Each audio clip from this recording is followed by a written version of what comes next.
The account I'm about to describe gives you a tax deduction when you put money in, 0 taxes while the money grows, and 0 taxes when you pull it out for medical expenses. That is not a typo.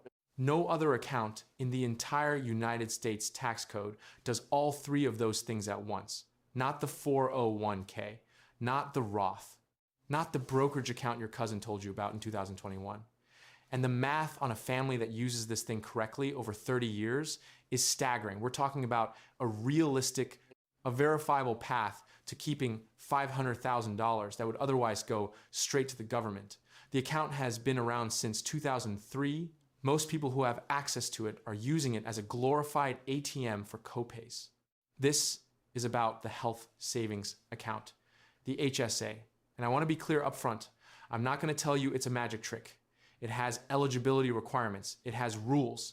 There are 2 states, California and New Jersey, where you don't even get the state tax benefit. I read the IRS code, so you don't have to.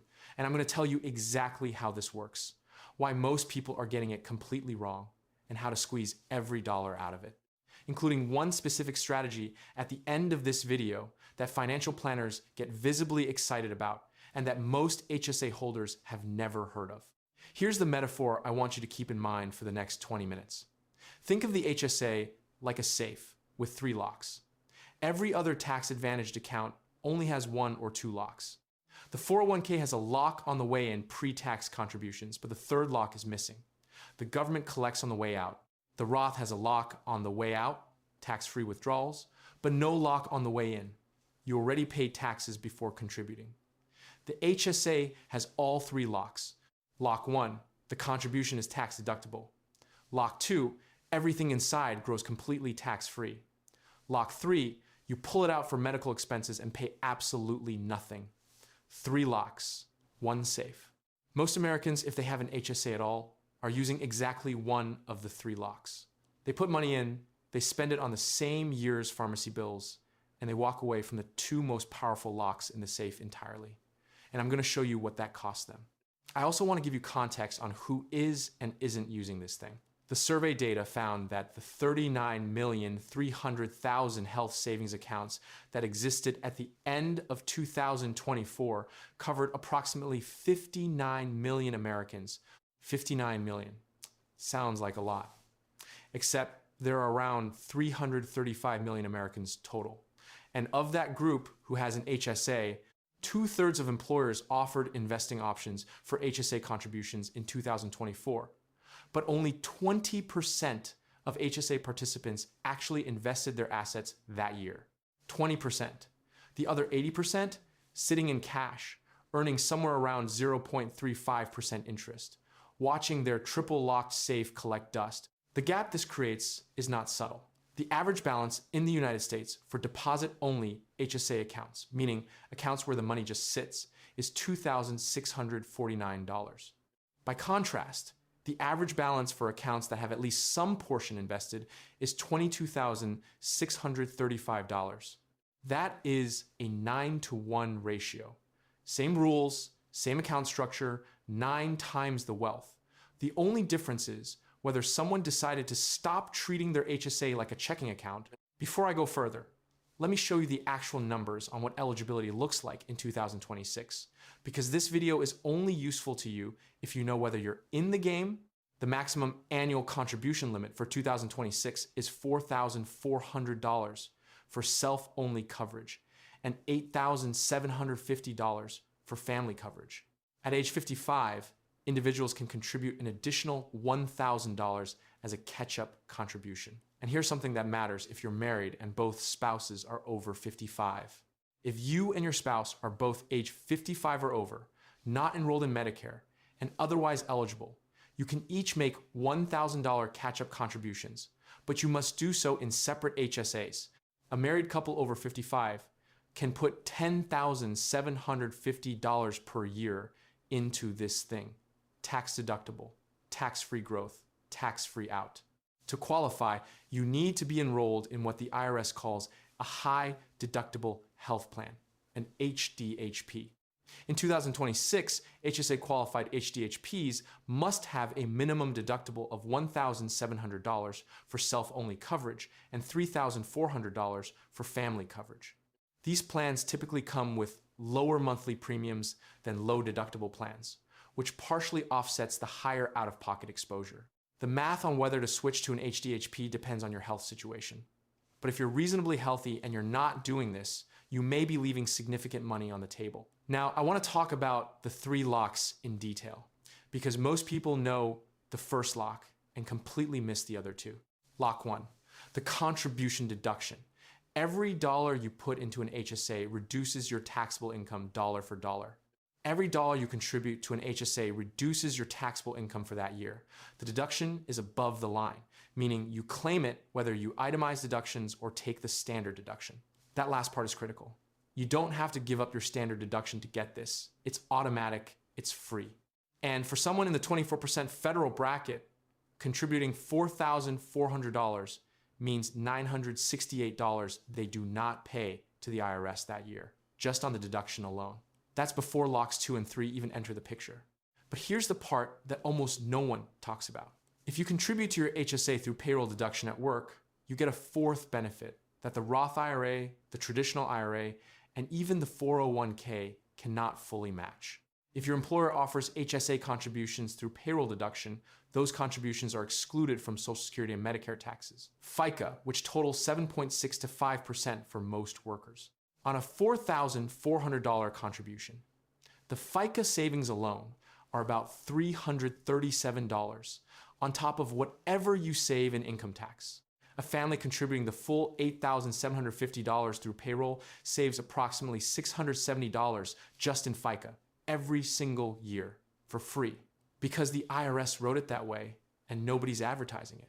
For someone in the 24% federal bracket in 2026, the math on the self-only maximum $4,400 via payroll works out to $968 in federal tax plus $337 in FICA, for a total of $1,305 saved on that single contribution.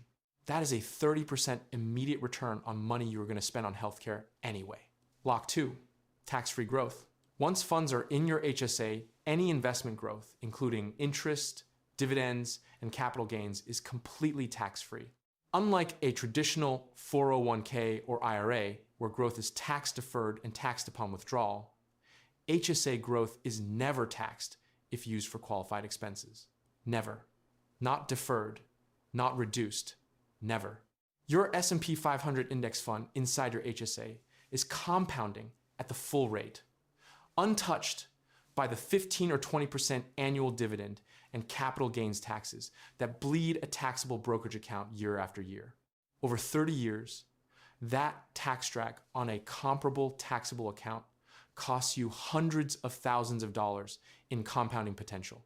The IRS is not taking 30% of your 7% return inside the HSA. They leave the entire 7% in the account to compound on itself. Lock 3, tax-free withdrawals for medical expenses. When you pull money out to pay for qualified medical expenses, doctor visits, prescriptions, dental care, vision, hearing aids, and even Medicare premiums, you pay 0 federal income tax on the withdrawal. Not a reduced rate, 0. For comparison, every dollar you pull from a traditional IRA or 401k in retirement is taxed as ordinary income. An HSA used for healthcare costs skips that tax bill entirely. Put the 3 locks together for a family contributing the maximum over 30 years, $8,750 per year, invested in a simple index fund at an average 7% annual return. Over 30 years, that grows to approximately $826,000. The total contributions in that time period are $262,500. The rest, over $560,000, is pure tax-free compounding. And if you're in a 37% combined state and federal bracket, the tax equivalent of those 3 benefits together, the deduction on the way in, the 0 tax growth on the compounding, and the 0 tax withdrawals for your retirement medical expenses approaches and exceeds $500,000 compared to running the same money through a standard taxable brokerage account. That's the number in the title. That's where it comes from. It's not a rounding error. In a few minutes, I'm going to tell you the strategy that makes this even more powerful, one that turns the HSA into something that outcompetes both the 401k and the Roth in specific scenarios. But first, I want to show you the actual problem with how most people think about healthcare costs in retirement. Because the mainstream retirement conversation has been getting this wrong for years, and it's costing people in ways they won't discover until it's too late. The average American believes they will spend about $75,000 on healthcare in retirement, which is less than half of what Fidelity projects the real cost to be. Think about that. The average American is underestimating one of their largest retirement expenses by more than 100%. They're budgeting for a Civic and getting handed the bill for an F-150. Fidelity Investments' 24th annual retiree healthcare cost estimate found that a 65-year-old retiring in 2025 can expect to spend an average of $172,500 in healthcare and medical expenses throughout retirement, a more than 4% increase over 2024. That's for one person. According to the latest Fidelity estimate, an average couple can expect to pay approximately $345,000 after tax to cover healthcare costs in retirement. And that number does not include long-term care. 69% of people turning 65 today will need some form of long-term care during their lifetime. By the way, hit subscribe if you like the content, otherwise YouTube's algorithm may never show you my videos again. Here's the thing that really gets me. Recent Fidelity research shows 1 in 5 Americans say they have never considered healthcare needs during retirement, a figure that rises to 1 in 4 among Gen X. 1 in 4. And of the ones who are paying attention, only 15% of people ages 55 to 64 have an HSA. And of that group, more than half, 52%, don't know that it can be used as a retirement savings vehicle. More than half of the people who are already in the account have no idea what it actually is. The financial system is not helping. Your HR department hands you a benefits packet in October and gives you 2 weeks to decide. The HSA section is usually 2 paragraphs. The mutual fund options section is 40 pages. And the financial advisor industry, which gets paid a percentage of assets under management, has very little incentive to push you into an account they can't manage. They'll happily take 1% of your 401k every year. An HSA, that's money they're not seeing. This is where it gets really interesting, and this is where the mainstream retirement advice breaks down in a very specific way. The classic financial advice is max your 401k, then fund your Roth IRA, then put anything extra in a taxable brokerage account. That hierarchy is outdated. The correct hierarchy for most people with access to an HSA is contribute enough to the 401k to get the full employer match, that's free money. You always capture that first, then max the HSA, then come back to the 401k or Roth. Prioritizing HSA over additional 401k contributions above the employer match makes mathematical sense. The HSA's triple tax benefit beats the 401k's single deduction. This isn't controversial. The math is not close. The problem is that the advice industry is organized around the 401k because that's where the product fees live. Here's an honest confession. Knowing these numbers and building a system around them are 2 very different things.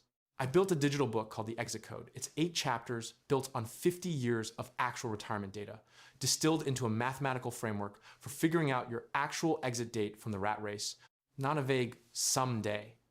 It includes a deep dive into what I call the invisible bill, the $14,000 gap that destroys retirees who leave the workforce before 65 and suddenly have no employer-sponsored insurance. It covers the dynamic withdrawal method, which is what replaces the 4% rule when markets actually misbehave, and a whole chapter on the Social Security bridge strategy for people who want to wait until 70 to claim, but can't figure out how to fund the gap without going broke first. The information in this video is free, but the framework that ties all of it together, the one that turns maybe someday into a specific date on a calendar, is available through the link in the description for less than 1 dinner out. You'll spend more on the appetizers than you'll spend on this. Now let me tell you about the most powerful strategy most HSA holders have never used. It has a name. People in the financial planning community call it the Shoebox Strategy, and it is, to use a technical term, extraordinary. Here's the premise. The IRS, in a piece of guidance called Notice 2450, confirmed that As long as the requirements are followed, there's no time limit on when the distribution must occur. Let me repeat that. There's no time limit on when you can reimburse yourself from your HSA for a qualified medical expense. You can pay a medical bill today out of your own pocket, save the receipt, let the HSA money sit invested in the market for the next 25 years, and then pull it out tax-free, using that receipt as your justification. The expense happened in 2026. The tax-free withdrawal happens in 2051. In between, the money compounds. You can pay a medical bill out of pocket today, save the receipt, let your HSA balance grow invested for years or even decades, and then withdraw the money tax-free at any point in the future.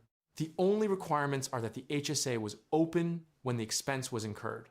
You weren't reimbursed from another source, and you didn't claim the expense as an itemized deduction. This strategy effectively turns the HSA into a long-term investment account with a growing stack of tax-free withdrawal vouchers. Think about what this means in practice. A family with 2 kids running a high deductible plan accumulates maybe $3,000 to $5,000 in out-of-pocket medical expenses every year. Dental work, prescriptions, co-pays, vision. Over 15 years, that's $45,000 to $75,000 in receipts sitting in a folder, uninvested. Meanwhile, the money you didn't pull out of the HSA to pay for those bills has been compounding tax-free the entire time. Suppose you have a $200 prescription. If you pay from the HSA today, that $200 is gone. If you pay out of pocket and let that $200 stay invested for 30 years at 7%, it grows to roughly $1,520. When you reimburse yourself 30 years from now, you take out $200 tax-free for the original prescription, and the remaining $1,320 stays in the account, still tax-free. The receipts, to use the metaphor, are like vouchers, stored future tax-free withdrawals. You're not spending the HSA, you're building a pile of permissions to take tax-free money out in retirement, and those permissions never expire. Let me tell you about a man named Marcus. He's 42.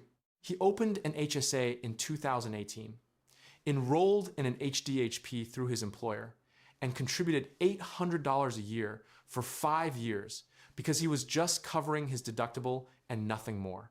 In 2023, he finally maxed out his family contribution, $8,300, but kept the money in cash. As of early 2026, his HSA balance is around $9,000. At the same time, his coworker Elena, same job, same income, has been maxing her HSA since the day she started, paying all medical bills out of pocket and investing every dollar of the HSA in a low-cost index fund. Her balance, $67,000. Same account, same rules, different behavior. And Elena's shoebox, her folder of unsubmitted receipts for dental work, a kid's urgent care visit. 2 years of allergy medication represents another $42,000 in future tax-free withdrawals sitting in a Google Drive folder. Marcus is using one lock. Elena has all 3 engaged, plus a permission vault she's been building for 7 years. Stay with me, because this next part changes everything for anyone who's thinking about retirement income and tax bracket management. Here's what happens to the standard retirement tax nightmare. You spend your career building up a 401k. You follow the rules. You max it out, you get the deductions, you feel great. Then you turn 73, and the IRS hands you a schedule called required minimum distributions. Under current law, required minimum distributions from traditional IRAs and 401ks begin at age 73. You are now forced to pull money out of that account every year, taxed as ordinary income, whether you need it or not. Every one of those dollars drives up your adjusted gross income. Your Medicare premiums adjust based on your income from 2 years prior. Higher income retirees face additional surcharges through the income-related monthly adjustment amount, which can push Part B premiums as high as $689.90 per month based on income reported 2 years prior. Your Social Security benefits become partially taxable. Up to 85% of your Social Security benefit can be subject to federal income tax if your combined income exceeds $34,000 for individuals or $44,000 for couples. This is the RMD trap. Decent savers get penalized for being decent savers. The HSA has no RMDs. Unlike 401k plans and traditional IRAs, HSAs don't have required minimum distributions, so you can keep your money in the HSA until you're ready to use it. 0. You can let the HSA compound indefinitely. And then here is the elegant part: when you use the HSA for medical expenses in retirement, tax-free HSA withdrawals for healthcare costs are one way to keep your combined income below the thresholds that trigger Social Security, taxation, and Medicare surcharges. You're reducing your taxable income by using the HSA instead of your 401k for healthcare bills, which means a lower Medicare premium, which means a lower tax on your Social Security. The HSA is acting as a pressure valve on the entire retirement tax picture. Now you might be thinking, this sounds amazing, but I'm not going to live forever in an HDHP. What happens at 65 when I sign up for Medicare? Enrollment in any part of Medicare, Part A, Part B, Part C, or Part D disqualifies you from making new HSA contributions. You can't add more money to the account once you're on Medicare, but you can spend what's there, tax-free, on most Medicare premiums, on dental, vision, hearing, on long-term care insurance premiums up to certain limits, on COBRA if needed, on prescriptions. You can use HSA funds tax-free for Medicare Part B, C, and D premiums, long-term care insurance, and COBRA premiums. The account keeps working. You just can't add to it. This is why the window between your current age and 65 is so critical. Every year you're eligible and not maxing out, you're permanently losing compounding time you cannot buy back. And here's the kicker that most people don't realize until their financial planner tells them, usually after it's too late to do anything about it. When you enroll in Medicare Part A after age 65, coverage applies retroactively for up to 6 months. Any HSA contributions made during that retroactive period become excess contributions. The recommendation: stop HSA contributions 6 months before applying for Medicare or Social Security to avoid penalties. If you're planning to retire at 65 and claim Social Security at the same time, your last HSA contribution should happen at 64 and a half. This is a detail that sounds minor and is not. Now let me give you a realistic case study so you can see how this math actually plays out. Imagine David. He's 35. He has a family of 4. He just switched to an HDHP at work in January 2026. His employer contributes $1,000 to his HSA annually. He maxes out the rest of the family limit himself, so total contributions are $8,750 per year.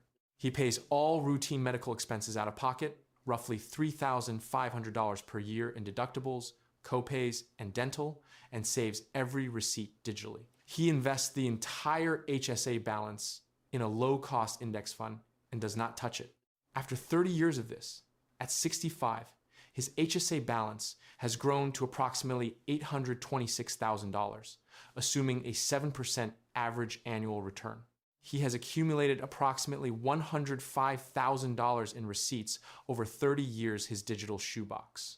He uses those receipts to make $105,000 in tax-free withdrawals to supplement his retirement cash flow in the first few years before the 401k distributions hit. The remaining $721,000 covers virtually all of his and his spouse's projected $345,000 lifetime healthcare bill, tax-free, with nearly $400,000 left over that, after 65, acts exactly like a traditional IRA. Once David reaches age 65, he can use HSA dollars for anything, and withdrawals that aren't used for qualified medical expenses will be taxed as ordinary income, just like most withdrawals from traditional IRAs. Now think about what David did not pay. He didn't pay 37% federal plus state on $262,500 in contributions. That's approximately $97,000 saved. He didn't pay the annual tax drag on 30 years of compounding. The difference between his $826,000 and the roughly $660,000, the same contributions would have produced in a taxable brokerage account after annual taxes on dividends and capital gains. That's another $166,000 in preserved wealth. And he will not pay 37% on $345,000 in medical withdrawals. That's another $128,000 he keeps. Added up, we're past $500,000 in total tax equivalent savings compared to a simple taxable account strategy for a family over 30 years. Using a free account that was sitting in their benefits packet, the average individual with an HSA has a balance of $3,731. David's trajectory puts him at $826,000. The math does not lie. The only variable is behavior. Let me give you the 3 practical takeaways, not generic advice, but specific actions calibrated to this account and this strategy. First, open the HSA today and contribute through payroll deduction, not by bank transfer. The payroll route gives you the FICA savings, that's 7.65% on top of the income tax deduction. If you contribute directly to the HSA outside of payroll, you still get the income tax deduction, but you cannot replicate the FICA benefit. Direct contributions to an HSA still reduce your income tax, but they don't reduce your self-employment or FICA tax base. Contribution method matters. Route it through your employer's payroll system. Second, stop paying medical bills with the HSA and start saving the receipts. This is the behavioral change that separates the Elenas from the Marcuses. Build a dedicated folder. Cloud storage works perfectly. Physical paper degrades, and you'll need this in 20 or 30 years. The IRS doesn't require you to submit anything when you reimburse yourself. But if you're audited, you need to prove the expense was qualified, that it was incurred after your HSA was opened, and that you didn't already deduct or reimburse it. For each expense, save an itemized receipt showing the date, provider, service, and amount, plus proof of payment. Your phone's camera app takes 5 seconds. The compounding on the money you don't withdraw is worth years of retirement income. Third, check whether you're actually invested. Don't let your HSA sit in cash, earning minimal interest. Once you've built a small cushion for near-term medical expenses, invest the rest based on your time horizon and risk tolerance. Most HSA custodians require a minimum cash balance, often $1,000 to $2,000 before you can invest. Keep that buffer. Put everything above the buffer into a low-cost total market index fund. You are not using this money this year.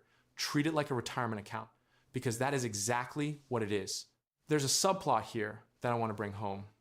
Marcus, remember Marcus from earlier, called me after I explained the shoebox strategy to him. And his first reaction was not excitement, it was anger. He said, "Why didn't anyone tell me this?"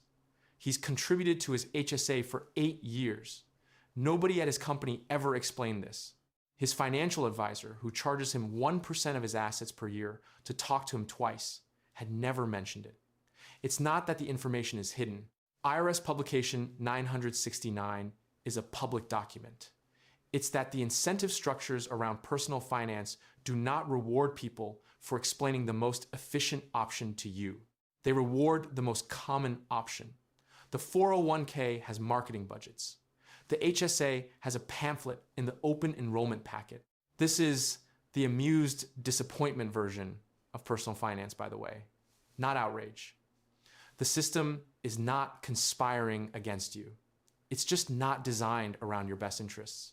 It's designed around the interests of the people who built it. Your job, and I mean this sincerely, is to read the boring documents or watch the videos of people who do.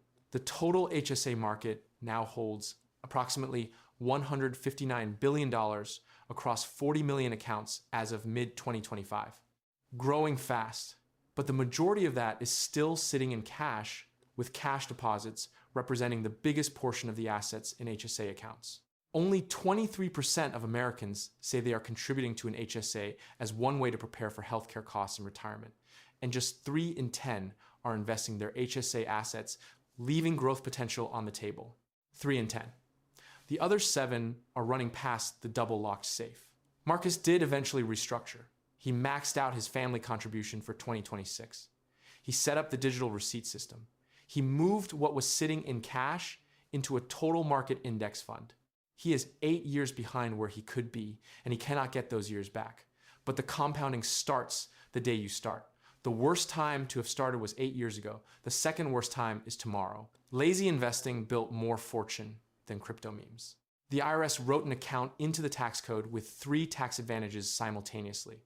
No required minimum distributions, no income phase-outs on contributions, and unlimited rollover from year to year. Unlike traditional IRA contributions, HSA contributions are deductible regardless of your income level or participation in employer-sponsored retirement plans, making them accessible to high earners who may be phased out of other tax-advantaged accounts. They handed this to you in an open enrollment email. Most people selected the wrong health plan and moved on. Check your eligibility today. Open the account if you haven't. Start the shoebox. Let the 3 locks